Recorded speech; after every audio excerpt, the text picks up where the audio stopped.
This thrilling story begins in a city, showing an elementary school. All the children there used to enjoy studying a lot, but now we are shown a girl named Lucinda inside the same elementary school.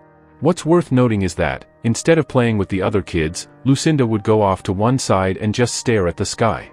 Lately, Lucinda's behavior had become very strange. In fact, she had started hearing strange whispering voices, but she had no idea where these voices were coming from. While all the other children were playing happily, their class teacher, Miss Tyler, arrived. She brought all the kids back into the classroom and began teaching.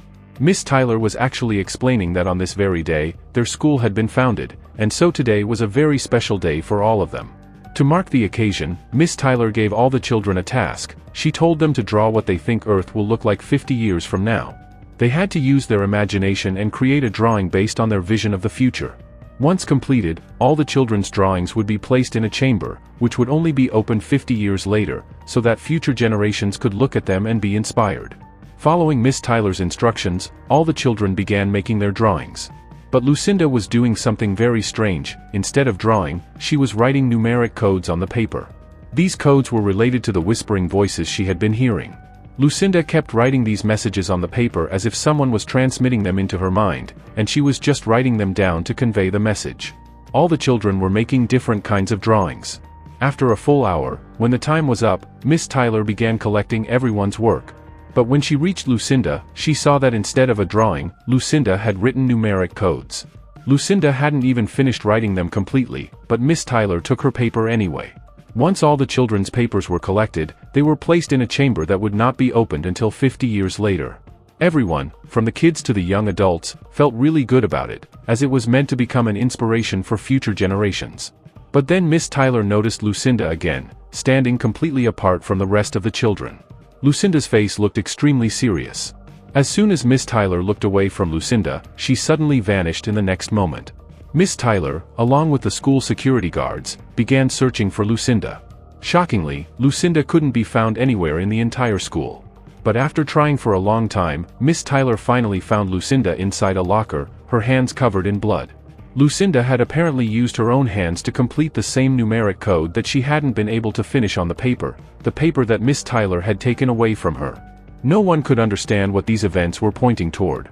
And just like that, 50 years passed by. Now we're introduced to a biologist named John, who is shown studying space using a telescope. John lives with his son Caleb. Years ago, John's beautiful wife died in a car accident, and ever since, he had been raising Caleb alone. Caleb had a hearing issue, so he wore earplug machines that helped him hear better. John, however, had never been able to fully get over the loss of his wife. Since then, he often drank and remained intoxicated. The next day, John was giving a lecture at his university. After finishing his work quickly, he went straight to Caleb's elementary school, where all the children had gathered for a celebration. The reason? The elementary school was now celebrating its 50th anniversary, the very same school where Lucinda had once studied many years ago. To mark the occasion, they were now opening the sealed chamber that had preserved the children's drawings for 50 years. Miss Tyler was also present, now an elderly woman, and she was being honored with great respect. The box containing the 50-year-old drawings was opened, and all the old drawings were distributed among the children. When Caleb stepped forward to receive a drawing, he happened to get Lucinda's letter. He received the drawing that Lucinda had made. As soon as he opened it, Caleb began to hear strange voices. At first, he didn't understand where the voices were coming from. He assumed it might be because of the hearing device he wore in his ears. But then, when Caleb opened Lucinda's drawing, he found that it didn't contain a drawing at all. Instead, it was filled with numeric codes. He had no idea how such things had ended up in what was supposed to be a child's drawing. Suddenly, Caleb saw a man standing on a forest path, staring straight at him. But the man's face wasn't clearly visible. In the very next moment, that mysterious figure disappeared. After reaching home, Caleb told his father John about everything that had happened. He said, "Today, I heard some very strange whispering sounds." But John simply ignored Caleb's words, thinking the sounds must have come from a glitch in his hearing device. Caleb, trusting his father, accepted the explanation, but he still couldn't understand why the girl named Lucinda had written so many numeric codes instead of a drawing. He left the paper on the desk and walked away. That night, while lying in bed, Caleb was watching old videos of his mom. He missed her terribly and often watched her videos, speaking to them as if she were still there. John noticed this. Seeing Caleb reminded him of his late wife, and the grief returned. Overwhelmed, he went to get a drink. While drinking, John absent-mindedly placed his glass on the very paper with the numeric codes. To prevent damaging the paper, he picked the glass back up, and suddenly, a portion of the codes on the paper lit up. Now, John was a professor who was very skilled at solving numeric patterns. So he wrote the highlighted numbers on a board and began trying to decode them. Within moments, John was shocked. The numbers matched the 9/11 terrorist attack in Australia. The figures on the paper even matched the exact number of people who had died in the attack. This meant that these numeric codes weren't random, they had a purpose. John, still skeptical, thought it might be a coincidence, so to clear his doubts, he started decoding the rest of the codes on the board. He was trying to understand how an attack like the 9/11, which occurred only a few years ago, could be mentioned in a letter that was written 50 years ago by schoolchildren. How were these two completely different timelines connected? That's what John was determined to find out. He began decoding all the numeric codes one by one on a whiteboard using his methods. And soon, he realized that the codes weren't normal at all, they corresponded to real-world disasters that had occurred over the past several years. Each code included the date of the incident, the number of people who died, and how many were injured. To his horror, John even saw his wife's accident mentioned in one of the codes. But the big question was, how could anyone have known about all these future tragedies 50 years ago? Among all those numeric codes, there were even predictions of future events, but for some reason, John was unable to decode them. Still, he was now certain that these codes hid some crucial information, possibly linked to the future. To study the matter more deeply, John went to his colleague Phil, who worked in the same field. John told Phil everything, about how the codes seemed to predict past and future disasters. But Phil didn't believe him. He thought John had gone mad and would just be wasting his time chasing fantasies. So, Phil refused to help. But John was determined to get to the bottom of it. So he went straight to Miss Tyler, who had once been the class teacher of all those children. Miss Tyler, now an elderly woman, listened as John asked her about Lucinda. She told him everything, how Lucinda was always confused, and used to claim that she heard strange whispering voices. John had already been considering meeting Lucinda in person, assuming she must be much older by now. But sadly, Miss Tyler told him that Lucinda had committed suicide a few years ago. This news left John deeply saddened, as he realized there was no more direct information he could gather from her. Meanwhile, back at home, Caleb was playing football near his house when the same mysterious man, the one he had seen earlier in the forest, suddenly appeared in a car. The man gestured for Caleb to come closer, and Caleb ran toward him. Once again, the man's face was hidden, and he handed Caleb a small black stone. Caleb had no idea what it was, so he just kept it with him. Just then, John came outside, but before he could see the man clearly, the car sped away into the distance. John, unable to get a proper look at the stranger, ran over to Caleb and scolded him harshly. He warned him not to speak to strange men like that. Caleb, now deeply upset, went inside the house angrily. Now, John sat watching several news reports, and he noticed something chilling. The latest disaster being reported had details that matched exactly with the predictions in the numeric codes: the time, the place, the number of casualties, everything. And that wasn't all. John noticed that one more disaster was mentioned in the codes, an event that was about to happen very soon.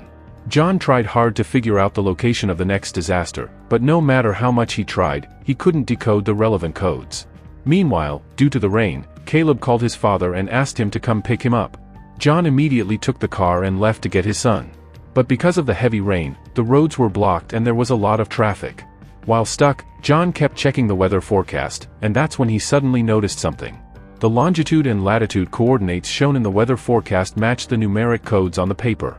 He realized that the numbers weren't random, they were geographical coordinates. By matching the numeric code with these coordinates, John was able to pinpoint the exact location of the upcoming disaster. Realizing the danger, John jumped out of his car and tried to warn the police officers nearby. But without any evidence, no one took him seriously. And then, within moments, a plane came crashing down from the sky, completely out of control, and exploded upon impact. All the passengers on board were killed instantly. John stood there, watching in horror as the bodies of survivors burned before his eyes. The shock was overwhelming. When he returned home, he kept thinking, what if I had died in that crash?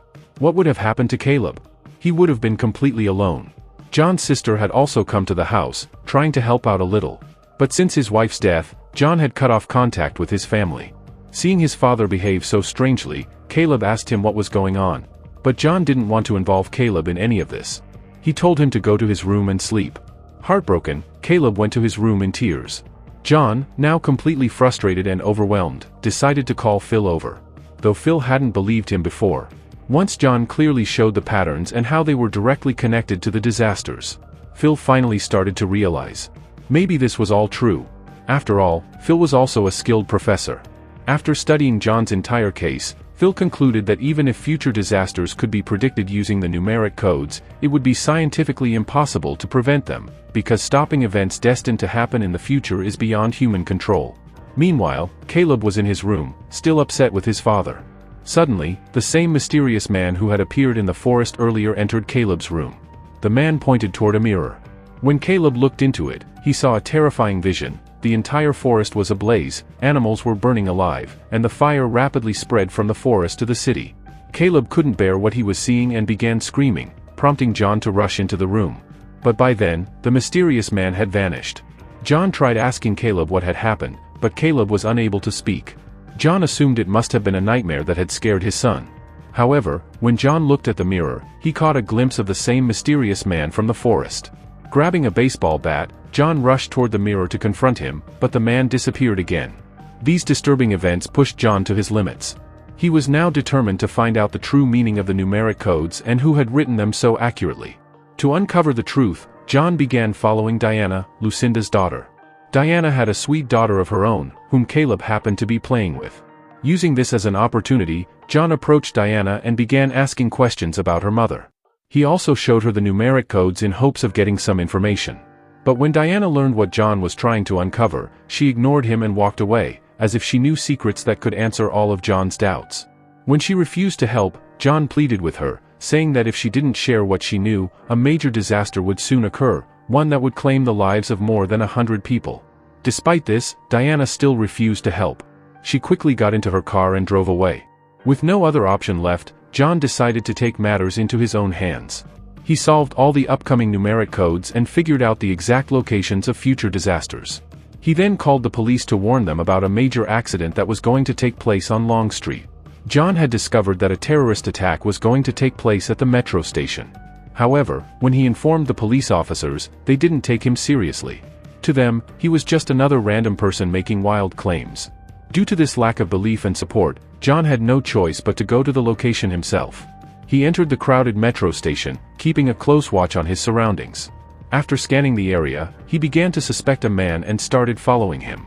The police, noticing John's strange behavior, also began to follow the suspect. But when the man boarded a train and they confronted him, it turned out he was just a local thief, not a terrorist. That's when it hit John. This wasn't going to be a terrorist attack, it was going to be a train accident. The train could derail at any moment. Realizing the urgency, John began warning passengers, telling them to get off at the next station. Many people started to leave the train, heeding his warning. Just then, another train approaching from behind jumped the tracks and collided with the one John was on. The crash was massive, claiming many lives. Although John survived, he was devastated. Despite knowing what was going to happen, he hadn't been able to save everyone. Back home, the news reported that over 100 people had died in the accident. This deeply affected John. He had prior knowledge of the disaster, knew where and how it would happen, yet he still couldn't prevent it or help those people. Overwhelmed with frustration and guilt, John went straight to Diana. When Diana saw the news, she finally began to believe that everything John had said was true. Now, she was willing to help him. Diana began telling John about her mother, Lucinda. She explained that Lucinda had gone completely insane. She constantly claimed she heard strange voices she believed were coming from someone in the future. Because of her bizarre behavior, Diana's father had left them. Since then, Lucinda had been living alone in a small house outside the city. John felt that visiting that house might lead to some clues. So he, Diana, Caleb, and Diana's daughter Abby began their journey to that remote house. On the way, Diana shared more about her mother. She said Lucinda often talked about the future and had even predicted the date of her own death. That meant Lucinda had known everything well in advance. When they reached the house, John and Diana moved ahead, letting the children sleep inside the car. John showed Diana that at the end of each numeric code written on the paper, there were some letters that appeared in reverse and were doubled. They had no idea what those meant. To gather more information, both of them entered the house.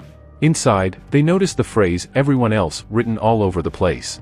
After thinking it through, they realized that it was the full form of the letters found at the end of the numeric codes.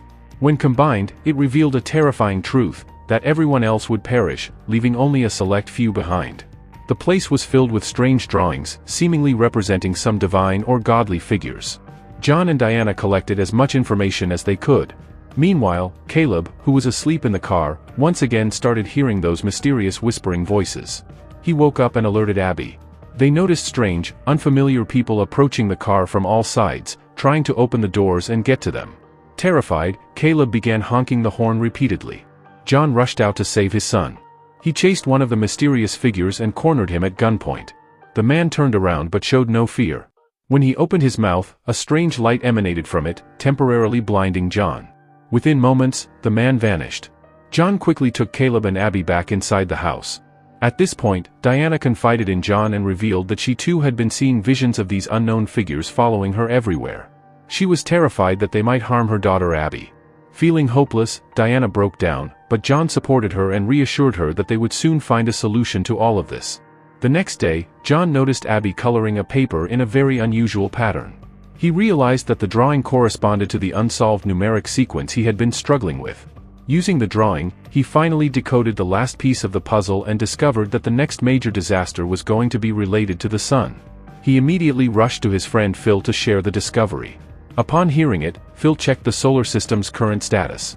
He then revealed a shocking truth: extremely powerful solar flares were being emitted from the sun, so intense that they could destroy Earth's ozone layer in an instant. If anyone came in direct contact with these solar flares, they would be burned alive. The most horrifying part was that these solar flares had already been released from the sun. That meant they were on their way and would soon reach Earth, leaving very little time for humanity to prepare. John's suspicion proved correct, and now he understood that there was no way to escape. When Diana heard all this, she became shocked and started crying uncontrollably. John told Diana that if she remembered anything her mother used to say, she should share it with him. Only then did Diana reveal that her mother used to tell her about a cave where she would often take her. John guessed that maybe going to that cave could protect them from all these disasters. So, at Diana's suggestion, they set out toward that place. Diana also told John that when her mother was young, she had written some final numeric codes inside her school, specifically above a door. John needed to see those numeric codes, so he rushed to the elementary school and looked at the door where the codes were supposed to be. But there was nothing written on the door. Determined to find out, John cut the door down and took it to his garage, where he planned to carefully remove the paint to reveal the numeric codes. Meanwhile, Diana kept shouting that they should quickly go inside the cave where they would all be safe, but John insisted he needed to understand the last numeric codes first. Despite Diana's repeated pleas, John did not listen, so Diana took the car with Lib and Abby and left immediately. After many hours of effort, John finally discovered the code and realized that the location pointed to Lusanda's house. He was confused about why Lusanda would write that location. When John stepped outside, he found out that Diana had left with his 2 children, and because Diana had network issues, he couldn't call her. Diana decided that since John wasn't coming, she would take Caleb and Abby to that cave. While traveling, they stopped at a petrol station to refuel. Meanwhile, news reports showed the government urging everyone to stay indoors no matter what happens and not to go outside.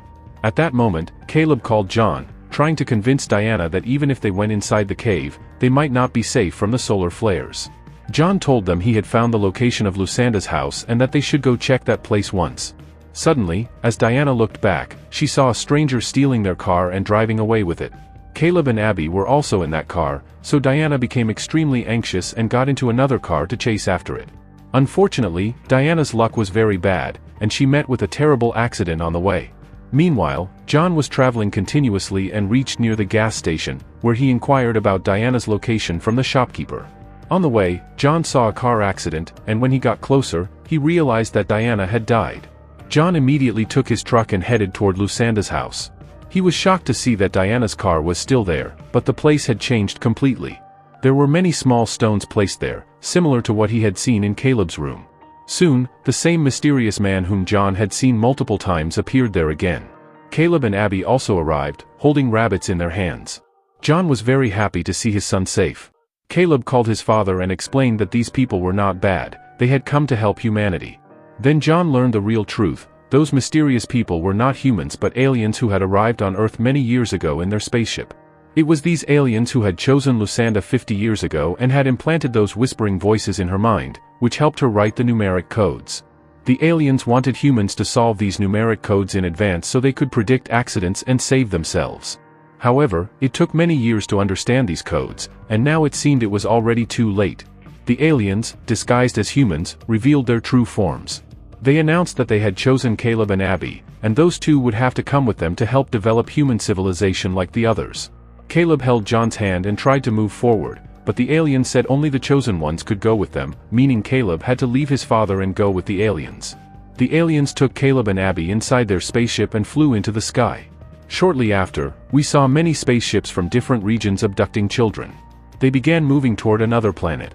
John was deeply saddened to see his son leave like this, but he felt a bit relieved knowing that his daughter's life was safe.